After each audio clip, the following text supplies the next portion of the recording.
Steelton, Pennsylvania, October 1907. The air, thick with the metallic tang of the Susquehanna Iron and Steel Company, carried the first premonition of winter. Along the immigrant rows, men rushed to bank their foundations with earth and straw, to stuff rags into the ever-widening gaps in their green wood cabins, all except one. Milorad Petrović was building. But what he was building made no sense. His family's cabin, a sturdy 18 by 22-foot structure of hewn logs, was already complete. It was a fine piece of work, its corners tightly notched, its seams chinked with a careful mixture of clay and moss. By any standard, it was finished. Yet Milorad was now laying a second outer foundation sill, a full 2 feet away from the cabin walls on all sides. Upon this sill, he began to stand heavy, 6-inch squared oak logs vertically, one after another, forming a second, larger box around the first. Jedediah Miller, whose sawmill had cut the oak, stood with his arms crossed, a look of profound bewilderment on his face. "He's paid for 2 cabins, and he's building them one inside the other," he muttered to Thomas Riley, a fellow steel worker who had stopped on his way from the mill. "It's the damnedest fool thing I've ever seen." Riley, his face smudged with coal dust, just shook his head.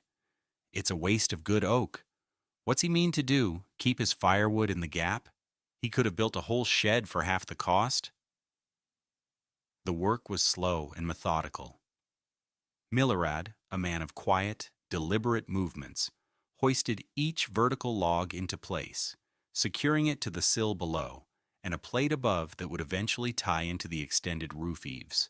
He was creating a house within a house. The strangeness of the construction did not go unnoticed by official eyes. One afternoon, a buggy pulled up, and out stepped Cyrus Whitmore, the Dauphin County building inspector. He was a man who believed in right angles, plumb lines, and the unassailable logic of the Pennsylvania Building Code. He watched Milorad for a long time, his ledger book held tight in his hand. He consulted his notes, paced the 2-foot gap, and tapped the outer oak wall with a skeptical knuckle. Finally, he approached. "Mr. Petrović," he said, his voice carrying the full weight of county authority, "you are building a madhouse." Milorad simply looked at him, wiped sweat from his brow with the back of his wrist, and went back to setting the next log. The mockery was just beginning. The validation, however, would have to wait for the cold.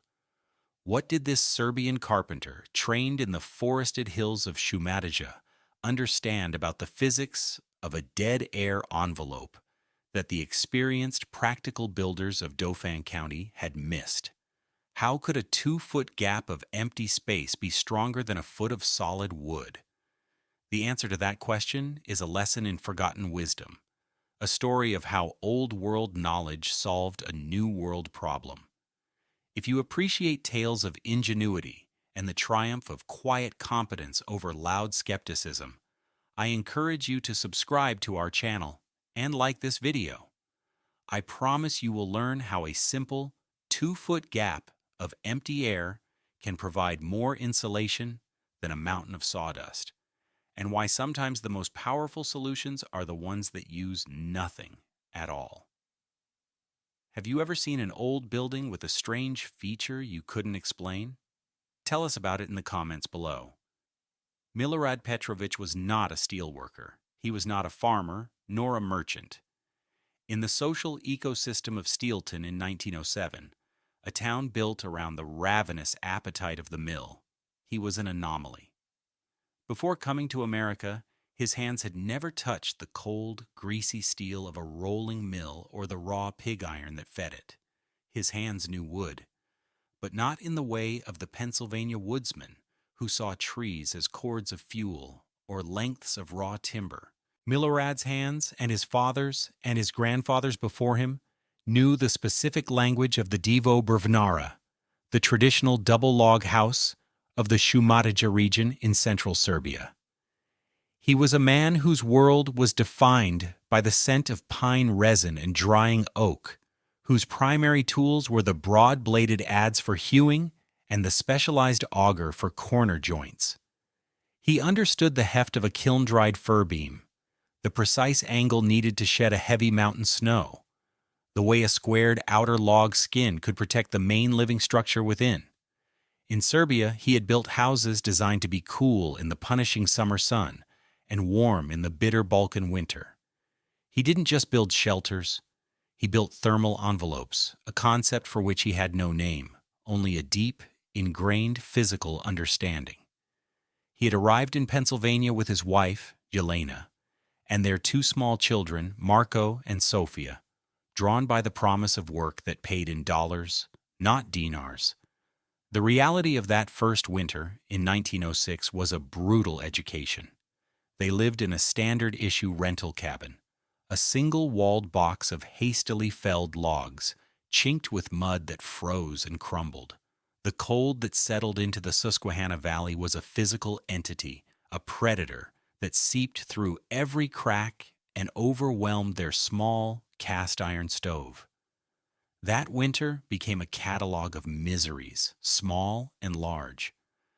Milorad watched a neighbor, proud of his new Ford automobile, try to crank it one frigid morning, only to be answered by the sharp crack of the radiator tank splitting, its water frozen solid. At the mill, the clerk paying out the shift wages found his ink had turned to a black slush in the pot. The payroll stalled until a boy could run the ink pot back to the boiler room to thaw. In the local church, the heavy wool coat the pastor had left on a peg in the vestry froze so stiff that when he took it down, the collar cracked and broke off like a piece of pottery.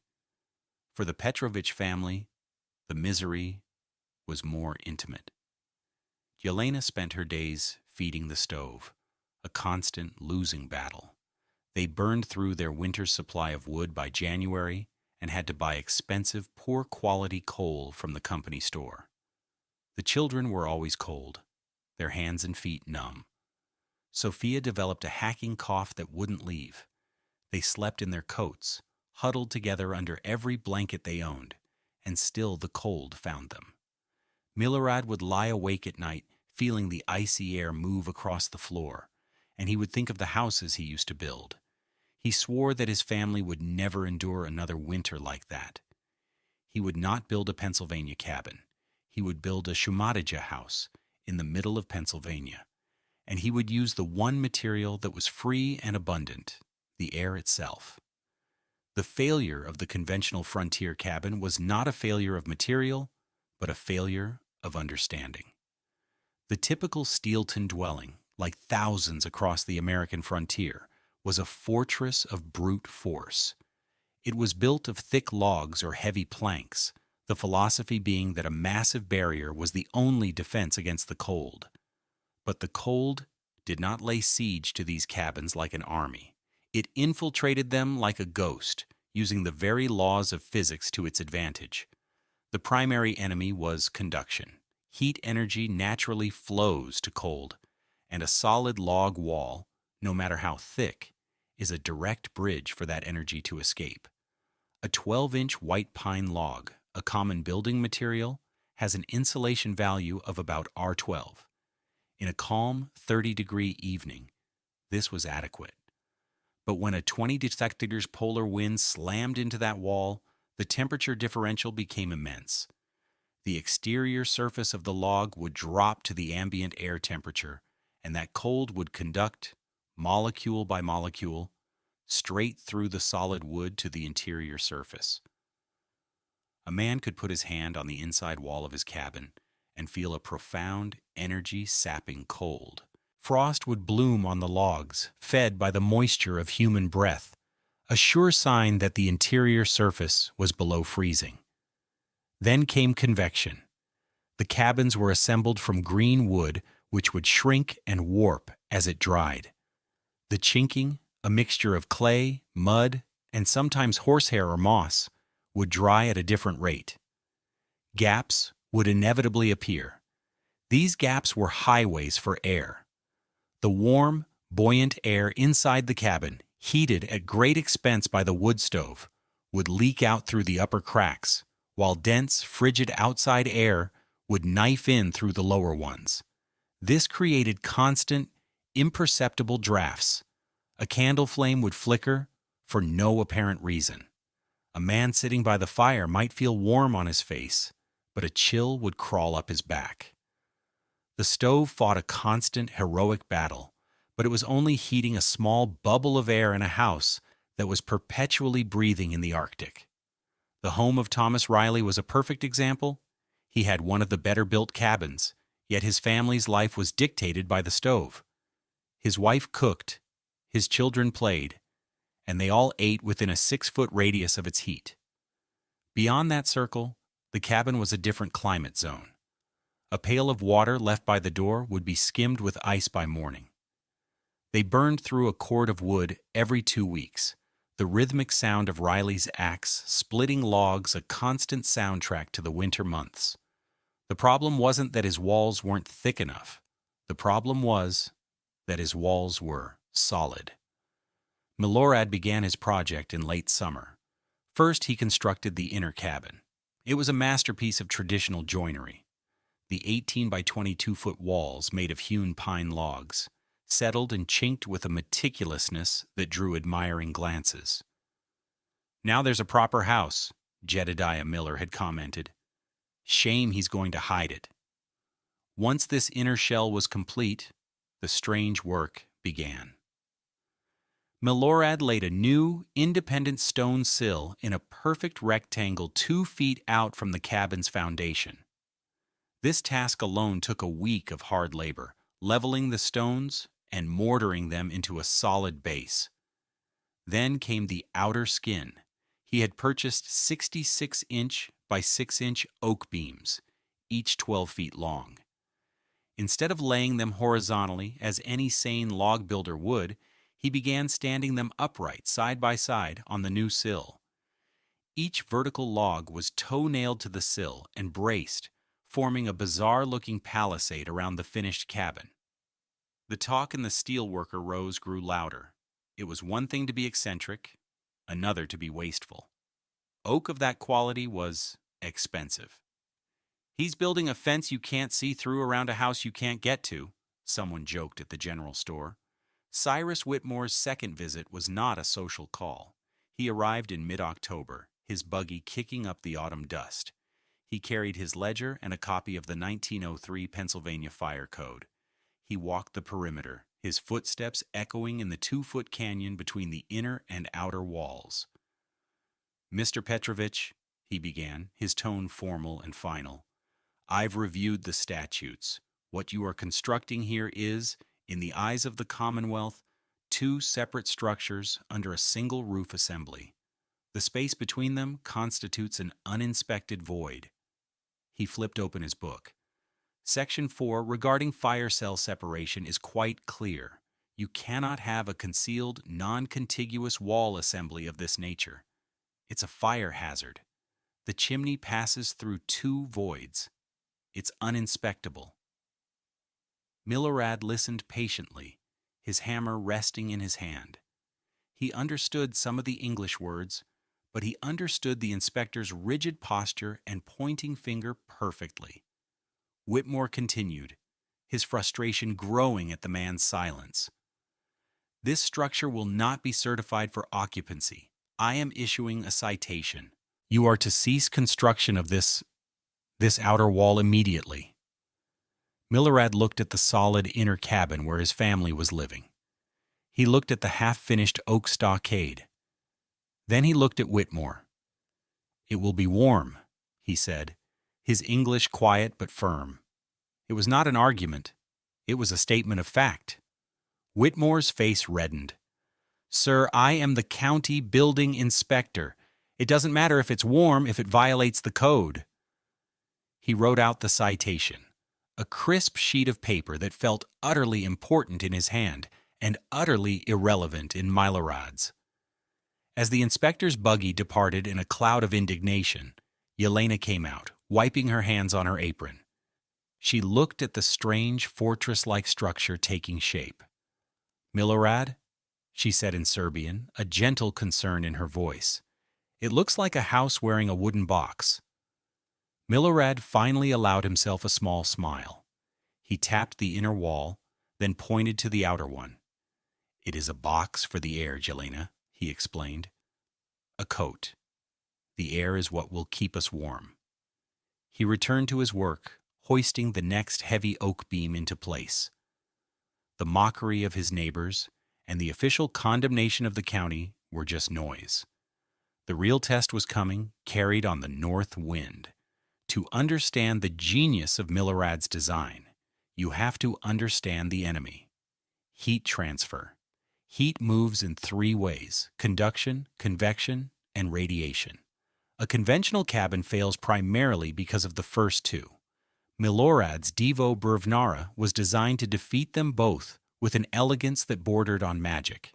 The secret was the 2-foot gap of air. His neighbors saw an absurd waste of space. Milorad saw a massive, invisible blanket. Air, when it is still, is one of the most effective and cheapest insulators on the planet. Its insulating ability, or R value, is approximately R2 per inch. Milorad's design incorporated a 24-inch gap. If he could keep that column of air perfectly still, he would be wrapping his home in an envelope of R48 insulation. To put that in perspective, the 12-inch solid pine logs of his inner cabin provided about R12 of insulation. The 6-inch outer wall of oak added another R6. In a conventional cabin, that would be the end of the story. But in Milorad's house, the primary insulator wasn't the wood at all. It was the 24 inches of nothingness between them. The total R value of his wall system was over R66, more than 5 times that of his neighbors' homes. The key to unlocking this power was preventing convection. If the air in that gap were allowed to move, it would become a heat thief. The air touching the warm inner wall would heat up, rise, travel to the cold outer wall, release its heat, and sink, creating a perpetual thermal loop that would siphon warmth out of the living space. This is why Milorad's construction was so meticulous. He sealed the bottom of the gap with a heavy plate on the stone sill. He sealed the top with a complex roof structure that tied both walls together but left no path for air to circulate. He was trapping a 2-foot-thick jacket of air around his home. The numbers from the card tell the story in the cold language of physics.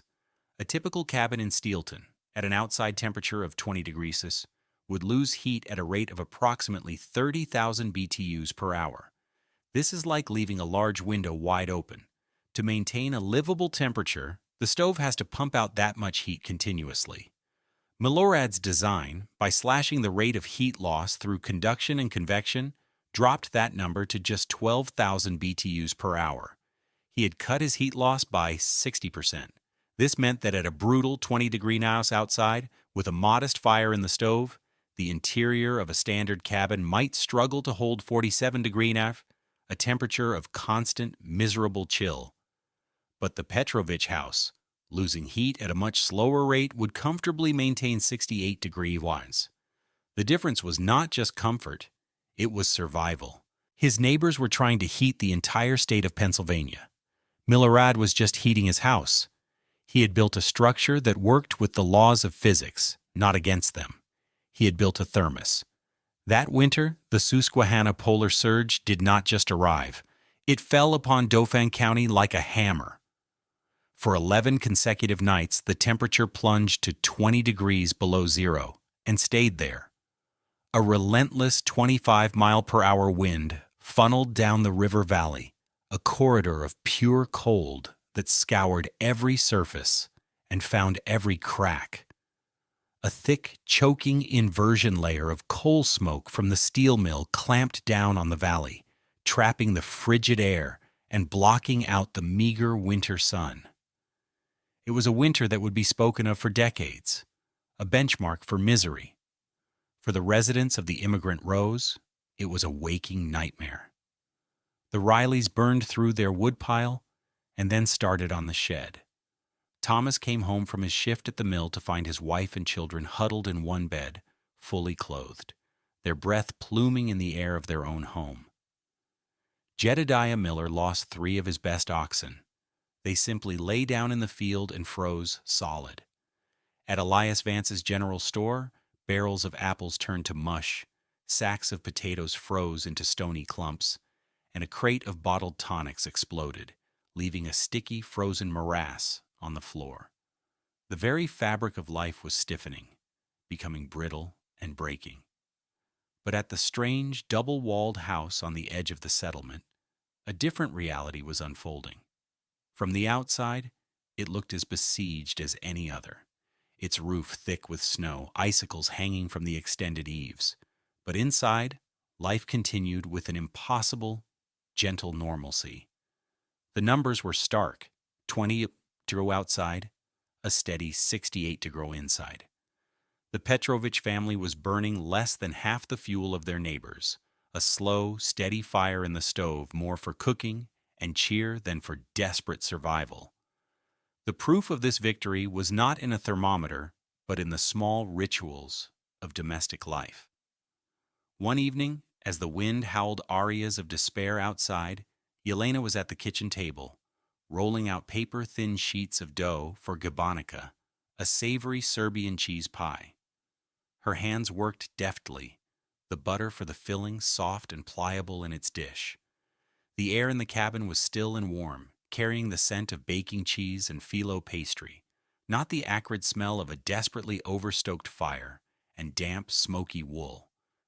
In any other house, the butter would be a frozen brick, the dough a stiff, unworkable lump. The children, Marco and Sofia, sat at the far end of the table, away from the stove, practicing their letters on a slate, their sleeves rolled up. On a shelf near the door, a place of deep freeze in any other cabin, sat a large earthenware crock. It contained the remains of the previous night's passage, a hearty Serbian bean stew. It was not hot, but it was still thick, soft, and distinctly warm to the touch, ready to be ladled into a bowl. Milorad dipped a finger in. Still warm. He knew that in Thomas Riley's house, the water in the bucket 5 feet from their stove had a thick crust of ice. Here, a stew sat on an unheated shelf, holding the memory of yesterday's fire, protected by 2 feet of still, silent air. This was his victory. Cyrus Whitmore was a man of duty. The polar surge was not a reason to stay indoors, but a reason to make his rounds, checking on the structural integrity of the county's buildings under extreme duress. He was less concerned with code violations now and more with cracked beams and collapsing roofs. His horse-drawn sled was his office, its steel runners gliding over the frozen, rutted roads. As he turned onto the lane leading to the Petrović property, the brutal cold claimed another victim. The front runner of his sled, its steel made as brittle as glass by the 20-degree air, hit a frozen rut. It didn't bend. It shattered with a sharp report like a rifle shot. The sled lurched, throwing him into a snowbank. He was stranded. The wind was a physical force, cutting through his thick coat and stealing his breath. He was a quarter-mile from the next nearest house, and the Petrović place, the madhouse, was the only shelter in sight. Cursing his luck, he staggered towards it. His first instinct was to bang on the door, but his eyes fell on the 2-foot gap between the walls. It was an immediate refuge from the wind. He stumbled into the narrow canyon of space, his back pressing against the rough bark of the outer oak logs. The cold from the wood was intense, but at least the wind could not reach him. He leaned there for a moment, catching his breath, his body shivering uncontrollably. He turned, meaning to brace himself against the inner wall to rub some life back into his hands. He reached back, his mind and body expecting the same brutal, ice-coated cold he would feel on any other cabin wall in Steelton. He was preparing for the shock of it, the way a man braces before diving into a frozen lake. His gloved palm made contact, and then he stopped.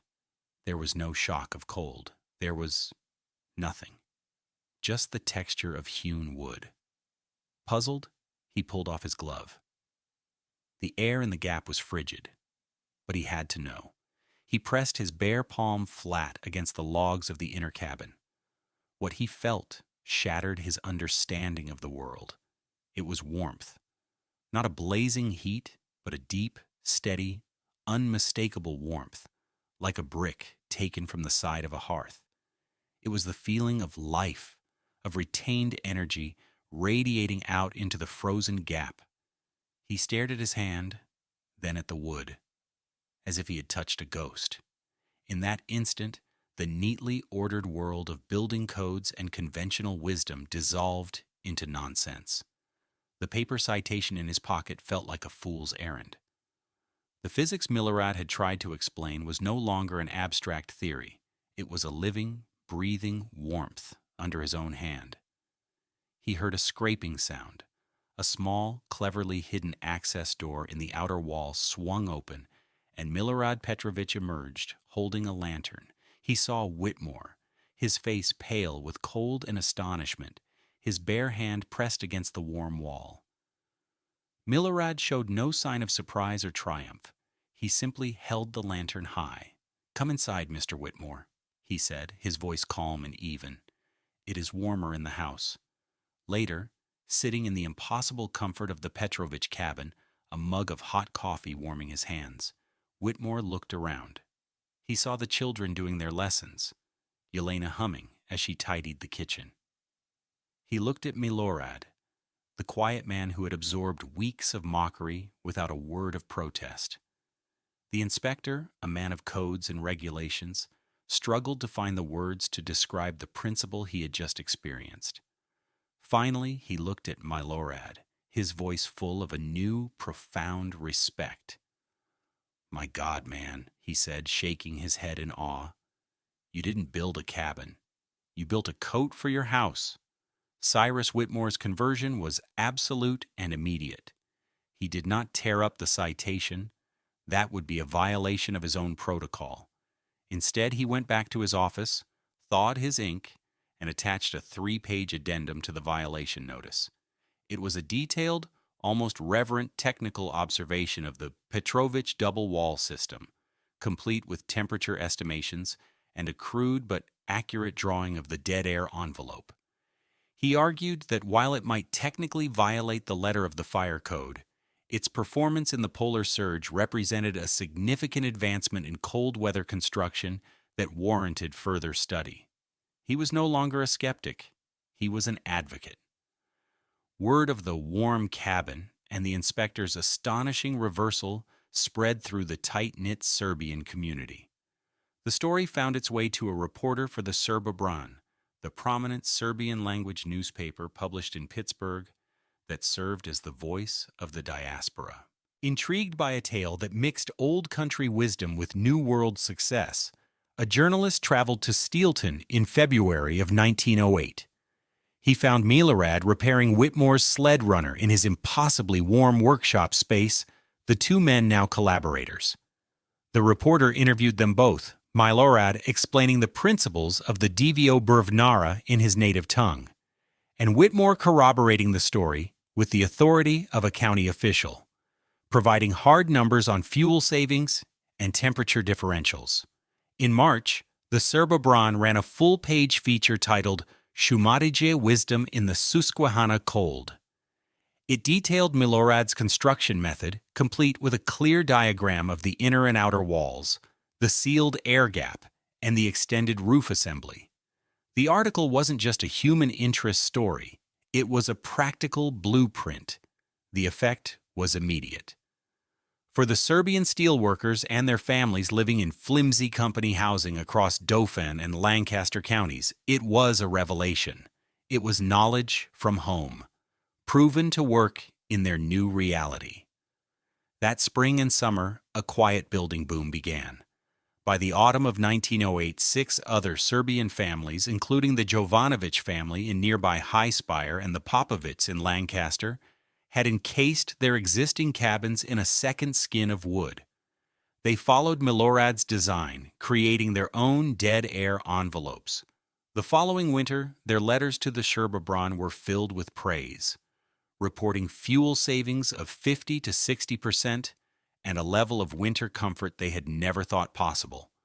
The technique spread, not through official channels or academic papers, but through a community network, validated by shared experience, and passed on as a piece of precious, practical inheritance. What Milorad Petrović built in the autumn of 1907 was more than just a warm house. It was a physical manifestation of a principle that modern building science would not formalize for another 70 years. His sealed, 2-foot dead air envelope was the direct ancestor of the insulated wall cavity that is standard in construction today. His meticulous sealing of the top and bottom plates to prevent convection loops anticipated the concept of the modern air barrier. The way his outer wall protected the inner structure from the worst of the wind and temperature swings is a core principle of high-performance building techniques like double-stud wall construction, a method used in modern passive houses to achieve extraordinary levels of energy efficiency. With his adze, his auger, and a profound understanding passed down through generations, this Serbian carpenter had, on a small plot of land in Pennsylvania, leaped nearly a century into the future of building science.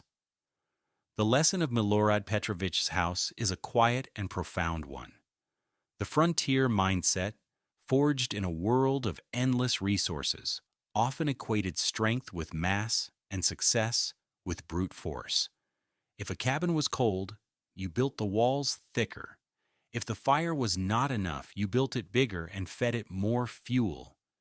It was a philosophy of addition and escalation. Milorad's solution was different. It was a philosophy of intelligence and elegance. He didn't build his walls thicker against the winter. He raised a second wall 2 feet outside the first and let the trapped, empty air do the rest. He didn't fight the cold with more material.